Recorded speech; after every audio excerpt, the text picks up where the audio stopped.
We've mentioned Atlas Fleece Daycare a couple times, but we got to talk about it more, obviously.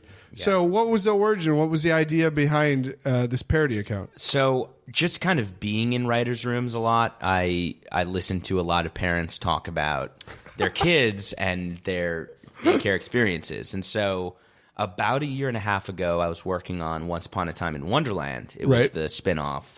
It was a great show. I don't know if it's on Netflix, but it's cool. Like Jafar's the bad guy. It was a cool show. I feel like that's like lady sci-fi. Like it's science fiction directed towards the female demo. I feel like there's been a lot of that lately. Yeah, like with the Snow Whites and the Into the Woods and stuff. Well, yeah, and the Twilight, like you mentioned earlier. Yeah. That's a lot of that stuff. Great show. I think is like female skewing a little bit, but I grew up watching Disney movies, and so I dig it. But working on the show, the writers' room was a lot of people in their late 30s, mid 40s, so like little kids. Yeah.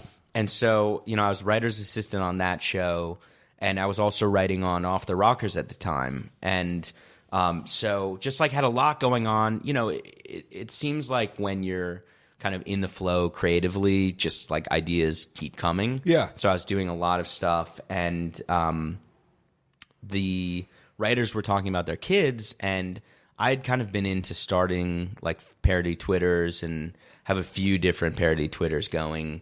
And so I went into the other room while they were talking about their daycare one day and just started Los Feliz Daycare and trying to like poach them. So I kind of kept it secret for about a week, where I was like sending the writers tweets like, oh, send your kids over here. Like we have Brad and Angelina's kids. It was kind of, I didn't have like much of a voice early on. Right. But then some of the writers on the show were getting really into it once I let them know, I was doing it, and we would like kind of pitch ideas around. And the writers on that show were like really funny and helpful. Fun. And that's hilarious. Yeah, so it was a good start to it. It kind of all came about in this writer's room. Has it been a slow growth, or was there something that tipped the scales for you? It was slow for about a year. I think it had in the like 1,000 to 2,000, which I was like really, I thought that was as big as it was going to go. Yeah. And I thought that was huge. It was there for about a year, and then I don't know exactly what happened, but October of 2004, I think it was 2014. 2014. I don't even know where my head's at. We were talking about high school earlier. It's that modern times that's kicking in. But I started seeing like different websites writing about it. Oh, wow. Yeah, it was October of 2014. I think it was on a Reddit page or something like that.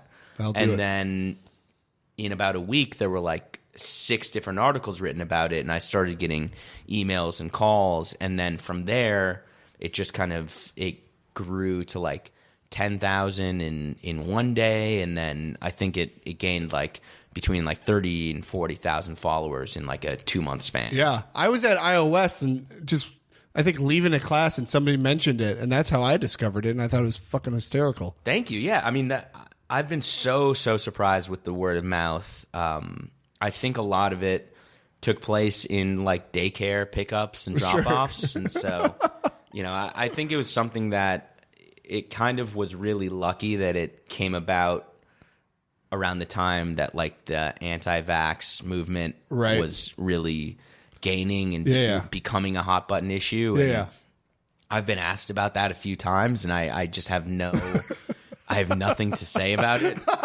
because I don't have kids. Right. And I don't know anything about science, and I just don't know. Yeah, you mentioned that they helped you at the beginning to sort of pitch your ideas, but it's been you the whole time, right? Yeah. We would it's just you. Yeah, we would really just kind of bat around ideas, and I would say there's probably 4 or 5 out there that have been like written as a group, but a lot of it was just listening to people's anecdotes, and it really was, the collaboration was really supporting a lot at the start.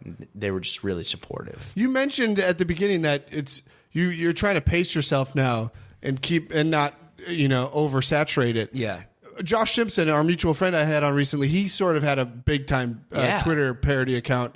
So how do you avoid sort of that sort of fall off? Of course, his wasn't evergreen. His was BP oil spill related. Yeah. But do you have like this sounds so weird, but do you have like a business plan or a way to monetize it that can keep it going? Well, I've been taking meetings for the last couple months. Oh wow! Trying to develop it for TV. So that's the next step. Yeah, we're going to be developing it for a TV show, hopefully. That's awesome. Yeah, they've really reached out to you. That. Yeah, a few different companies, and I'm still trying to deal with the logistics of everything and deals and all of that. But yeah, I plan on turning it into at least a pilot. That's awesome. So I'm really excited about that. You should study shit my dad said. What's it? Shit my dad said? Yeah. Because that did that, and it only went like 2 episodes, right? Yeah, I think so. Study their shortcomings. I don't know what happened with the show. I didn't actually see it, but I think it had a very short run. That writer, Justin Halpern, he's funny a really, really good writer. Yeah. And, he's a pretty successful TV writer now, and so I think there were probably kinks in that show outside of the writing. Maybe I'm not even sure, but it's definitely one to kind of. I don't know a lot of shows that have kind of crossed over from a Twitter page, and so it's definitely a good. So, are you writing the pilot yourself? Are you working on that right now, or are you just figuring out like costs and pitches and stuff? Kind of figuring it all out. But I'm once it happens, I'm excited to kind of try to turn it into a TV show. That's incredible. Yeah, thank you. That's really freaking exciting. I feel like nothing's happened yet, but I mean, just. In that plan, that's kind of where my head's at for the plan. Yeah.